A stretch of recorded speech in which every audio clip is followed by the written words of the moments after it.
We're going to try this one more time. Hello, everyone. Casualties of Gaming coming at you with another video. Sorry, had a fair share of recording issues today, but anyway, today I wanted to talk about the MagicX Touch Zero. So this was put on my radar actually earlier today. This website, retrohandhelds.gg, also has a YouTube channel and did a community post. And that is where I found this. So, MagicX, I don't know a ton about them. I know that they launched a different handheld, I don't know, 2 or 3 months ago, I think. It looked an awful lot like a Powkitty device.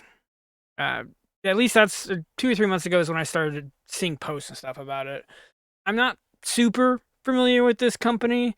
I know the Miyus and the Ambernicks and the Retroids a little bit better than this, certainly. But this kind of caught my eye because obviously you can see that it's set up for DS emulation.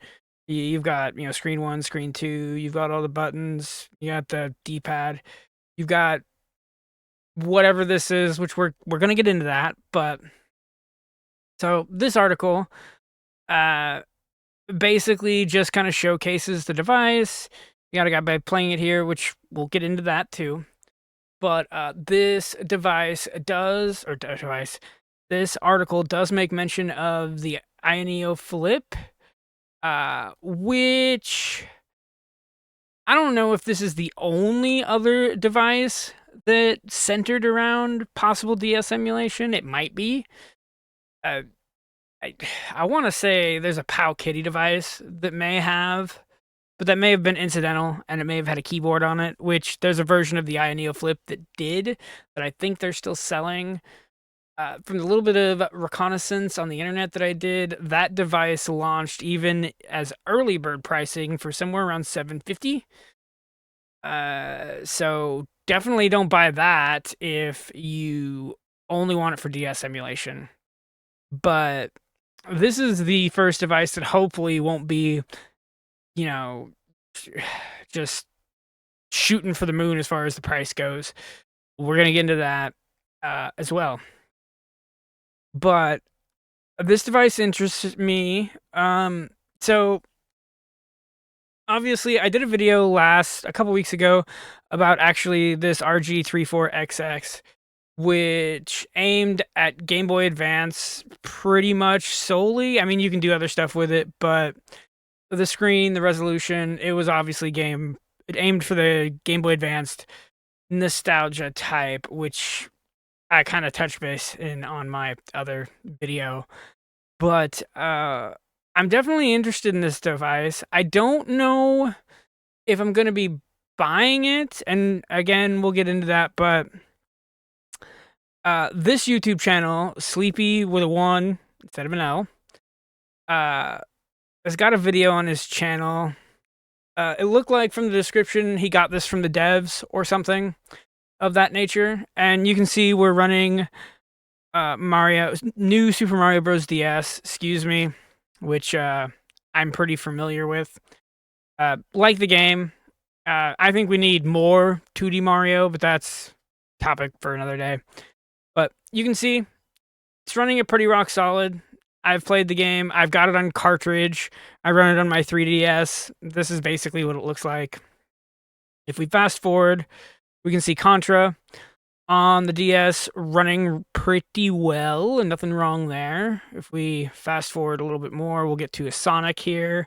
Yeah, and this seems to be running great too. There's a few more games that are showcased. If you want to look at how well this thing's running, I'll link this video in the description.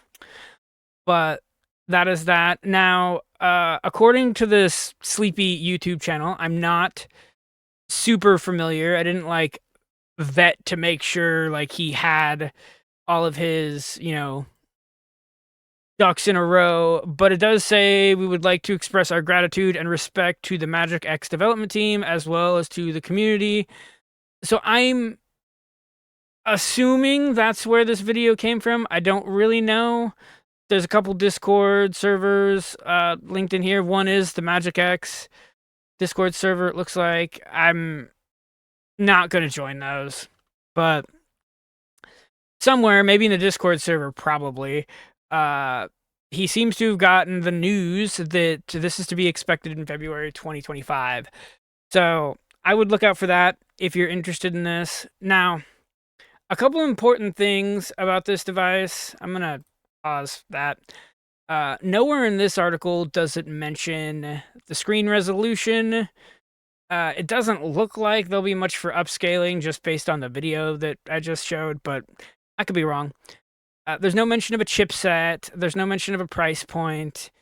And it's that last one I'm more concerned with. Obviously, whatever's on the inside of this, it'll do DS just fine, it looks like. So I'm sure it'll handle older systems.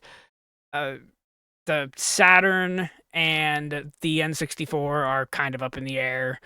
As we know, those aren't the easiest things, particularly the Saturn, actually, to emulate. But I think this thing is going to come down to the price point. Now, as the comments section of my last video so proudly voiced, to some people, things like price point aren't super important. They just want it for the nostalgia factor, which, I can respect to a point. But the thing is, one of these can be picked up pretty cheap. If we go over here to eBay and go over here to advanced settings, roll down to sold listings, and then hit search, you will see. So yeah, I looked up the DSi, which you don't need the XL model. Okay, so here's the regular DS Lite. One just sold for $44.99. In cobalt blue with a charger, it looks like. I'm not going to get into the description. But, so the DSi, I think, is the XL model. Maybe I shouldn't have searched for that, but here's the regular DS Lite, $56 with under $10 shipping. It looks like it comes with a case and a charger. Here's another DSi XL for $100.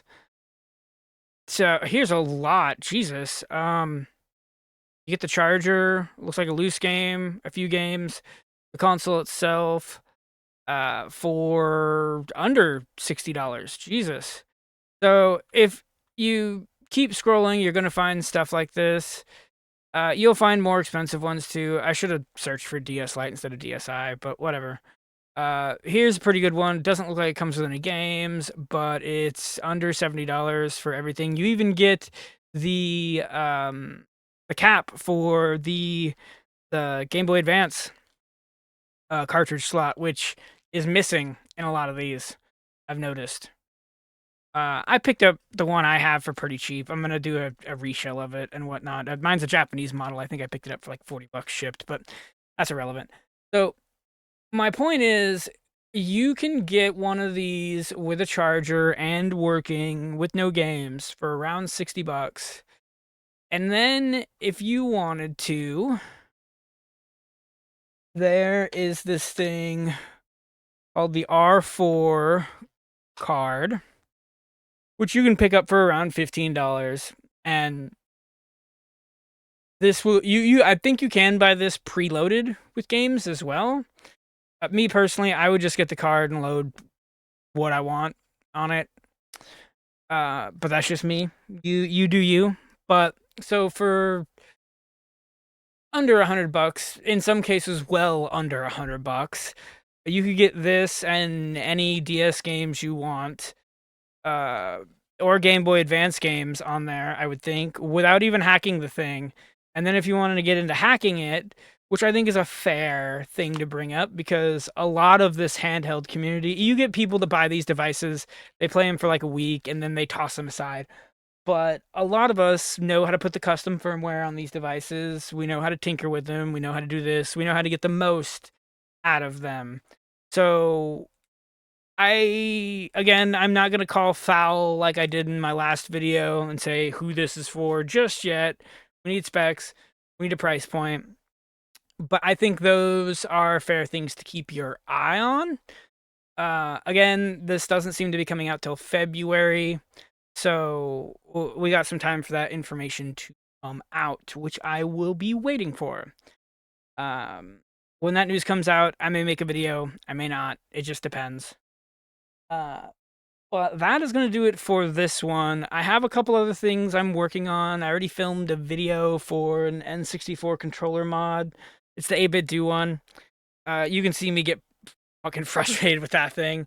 I'm also going to reshell this thing and do a video on that. I've also dug my PS Vita out of the closet. I think I'm going to make a video on that as well soon. I got like the next 10 days off from work, Christmas break, so I'm going to be filming some more content and lining it up. So get used to my ugly face, at least for the next little while. Like, comment, subscribe, downvote the damn thing. Cuss me out in the comments. I don't really care. It's all engagement, so it all works. So, yeah, I have been Casualties of Gaming, and I will catch you on the next one.